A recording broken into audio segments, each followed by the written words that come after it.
आज के इस वीडियो सेशन में हम देखने वाले हैं ट्रीटी ऑफ सगौली के बारे में। कंप्लीट में जानेंगे किस तरह से जो है वो ट्रीटी साइन होती है। ठीक है, तो चलिए स्टार्ट करते हैं आज के इस वीडियो सेशन को। जैसे अगर हम एट प्रेजेंट टाइम बात करते हैं तो ये आपको देखने को मिलता है एट प्रेजेंट नेपाल। ठीक है, पर हम अगर 1814 से पहले की बात करते हैं, अर्ली 19वीं सेंचुरी की बात करते हैं, 1814 की हम बात करेंगे, तो इससे पहले जो है नेपाल के पास एक बहुत बड़ा हिस्सा था। यहाँ पर अगर आप मैप पे देखेंगे तो सिक्किम भी इनके पास पूरा कम्प्लीटली था। ठीक है, अगर हम इस तरह से नॉर्थ ईस्ट में आएंगे तो यहाँ पर हम देखेंगे सतलुज वाला एरिया जो है, कुमाऊं हो गया, गढ़वाल हो गया, है ना, देहरादून हो गया, इस तरह से बुशहर का एरिया हो गया, मंडी हो गया, कांगड़ा हो गया, यानी कि हिमाचल प्रदेश का जो एक बड़ा एरिया था वो नेपाल के अंडर में था। ठीक है, अगर हम 1814 से पहले की बात करते हैं, और नेपाल जो है एक बड़ी पावर के रूप में उभर रहा था। ठीक है, अगर ये अपने नॉर्थ में देखे, ठीक है, तो इसके ऊपर था तिब्बत, और अगर हम इसके साउथ वेस्ट बात करते हैं तो यहाँ पर जो मेन पावर थी वो थी ब्रिटिश ईस्ट इंडिया कंपनी। ठीक है, यहाँ पर हमारे पास ब्रिटिशर्स उस टाइम पहुँच चुके थे।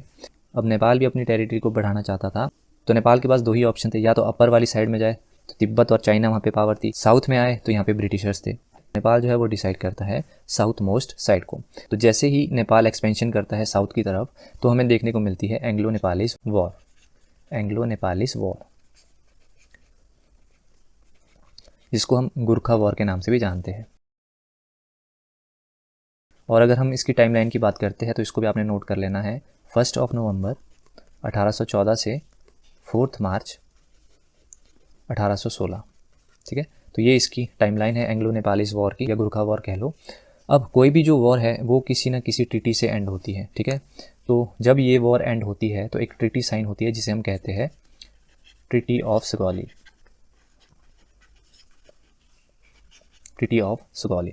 अब क्वेश्चन यहीं से आपका बनेगा कि ये जो ट्रीटी है वो किस साल जो है वो साइन की गई थी। तो इसके बारे में हम थोड़ा सा जानते हैं। इस ट्रीटी को जो है सबसे पहले साइन किया गया था 2 दिसंबर 1815, ये आपने याद रखना है। और इसी ट्रीटी को जो है वो रेटिफाइड किया जाता है 4 मार्च 1816। तो यहाँ पे आप शॉर्ट में ऐड कर लो रेटिफाइड बाय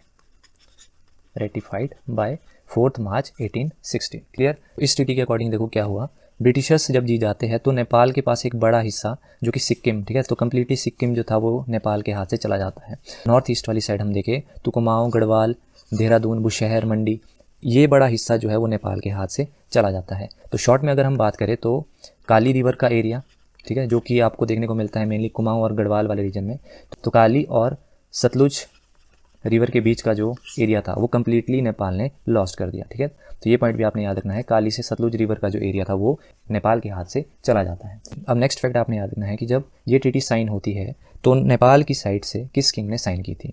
तो इस तरह से आपने नोट बनाने हैं, signatory for Nepal, signatory for Nepal, Nepal की साइड से किसने साइन किए थे इस ट्रीटी पे, ये नाम बहुत इंपॉर्टेंट है। तो ये नाम है राजगुरु गजराज मिश्रा, गजराज मिश्रा। ठीक है, तो नेपाल की साइड से इन्होंने ट्रीटी को साइन किया था, और ब्रिटिशर्स की साइड से साइन करने वाले व्यक्ति थे लेफ्टिनेंट कर्नल पेरिस ब्रैडशो। तो ये दो नाम आपने ज़रूर याद रखने हैं। तो ये थी ट्रीटी ऑफ सगौली। कब साइन हुई थी? मेनली 4 मार्च 1816 में ये रेक्टिफाइड की गई थी, और साइन कब की गई थी? 2 दिसंबर 1815। तो ये थी ट्रीटी ऑफ सगौली।